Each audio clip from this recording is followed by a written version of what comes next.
Hello everyone, this is Debo and welcome to today's World Flipper Z video.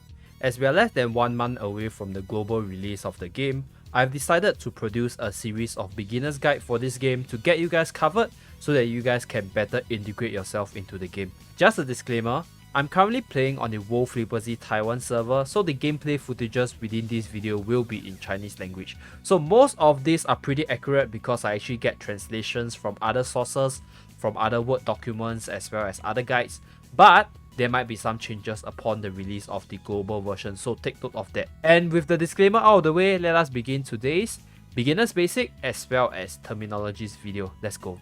Firstly, there is a stamina system in this game which will be consumed when you enter a battle. Stamina will naturally regenerate once every 6 minutes, and the regeneration speed will also be increased by 1% about every 5 ranks. Therefore, the higher level you are, the faster the regeneration and the more games you can play per day. If you have less stamina than your maximum limit, the time until complete recovery will be shown on the stamina bar, which is shown right now, and you can refill stamina by ranking up with stamina recovery potions or with star guiding stones, which is your premium currency of the game. Other than refilling stamina, the star guiding stone can be used for several other things, such as purchasing of mana, rolling the gacha system, or reviving after getting knocked out in battle. So these stones are split into the free portion as well as the paid portion. So paid portion is basically the ones that you obtain by purchasing with real money. Like many other gacha games, the free currency will always be used first before the paid ones. There are two types of mana within this game. They are the blue ones as well as the green one. So the blue mana is used to level up your characters, while the green mana is used to unlock ability nodes for your characters. So this mana is obtained by clearing quests, selling items, or purchasing them with star guiding stones, which is your premium currency as mentioned earlier. So farming of mana from the mana dungeon in the early stages of the game is usually not recommended, as the amount you will get with the amount of energy you spend is very little compared to just completing the story dungeons as well as other dungeons. Next, there are many quests which you can clear from simply playing story mode. You can earn rank points, character EXP, mana, equipments, character upgrade materials, and many more just by doing story.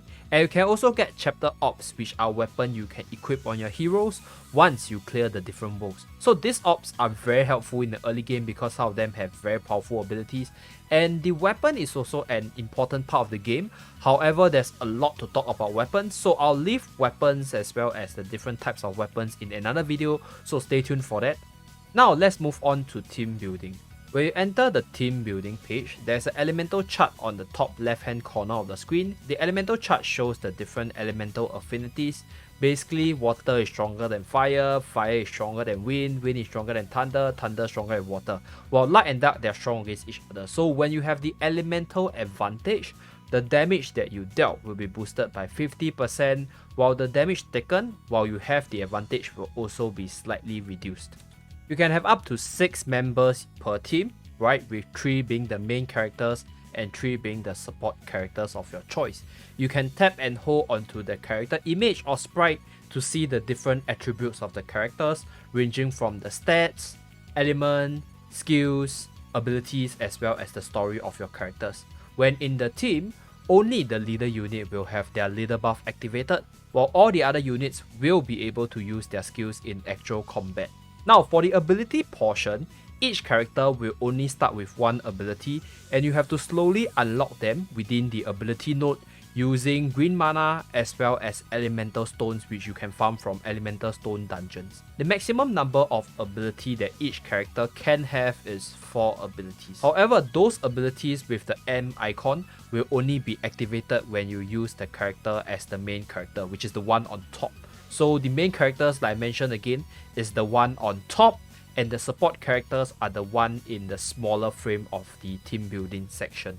You can tap on these buttons to check which abilities are active to have a better understanding of the different abilities working for your team. Within the team building page, you can also equip your team with different equipments for different abilities. So each equipment can be limit break up to 4 times with repeated copies of its own. And the last basic thing that I want to talk about with regards to team building is this feature known as the power flip feature. So power flip is a special attack change based on your leader type. So only the leader type will affect this power flip feature, and this power flip level charges increases with consecutive combos all the way up to level 3. So on the screen right now, you can see the different effects with the different leader class, so you guys can experience it yourself once the game is officially released on the global server. But just do take note that there's this thing known as power flip, and is affected by the attribute or the class of your leader character.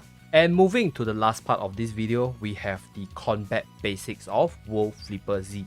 In this game, you can attack by tapping the flippers and hitting the enemies with your characters, and you have set up your characters within the team building page. So damage dealt varies based on the character as well as the support character's attack, equipment as well as elemental advantage. You will also be able to activate this thing known as dashing when a little white pointer arrow appears around your characters while they're on the playfield. So this means that when you tap on the screen, this will cause your character to use a dash, which is basically a secondary tap attack. So if you tap and they can't dash, you will see sweat drops from your characters instead.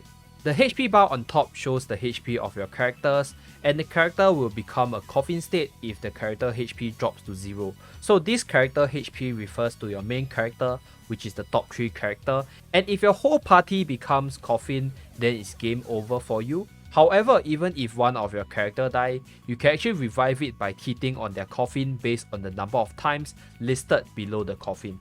The more times a character goes into the coffin state during battle, the more hits they will need in order to be revived, and there will be a countdown timer placed before these characters can be revived if they actually die a lot of time in battle. So ability effects are still activated even if your character enters coffin state, and the leader's ability will also remain in effect even if your leader unit dies in battle. You will also gain this thing known as guard, which reduces damage taken if your movement speed is increased when you do flipping or dashing. It cannot completely negate damage, but it is extremely useful against unavoidable enemy attacks. The area under the flippers is known as the out of bound area, and this area deals damage to the whole party if any of your character touches it.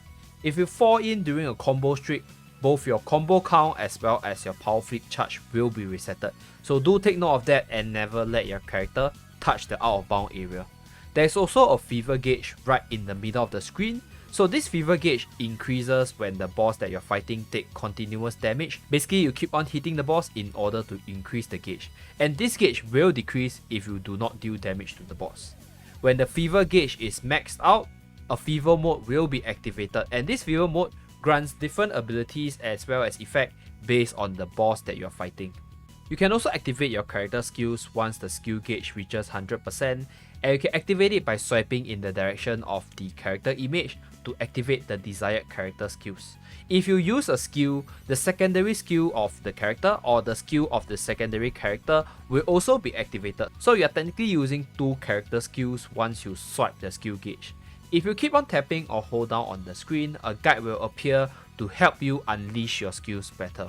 And each character have many different skills and effects, so you can actually try it out in the team building screen before utilizing the character in actual battle. And you actually charge the skill gauge based on the movement of your characters during the battle, and the amount of movement needed is actually dependent on the skill weight. Now, the amount of skill weight can be seen within the team building screen, so the lower the number, the lower the skill weight, the faster the skill recharge. And if you're just lazy with battle, once you clear the stage, there's also the auto sweep feature where you can let AI do the gameplay for you. And yeah, that's it for this beginner guide video. Hopefully this video is helpful in getting you started for WoW Flipper Z, and do remember to like and subscribe to see more beginners guide from this series for WoW Flipper Z, and I'll see you guys again in the next video. Bye guys.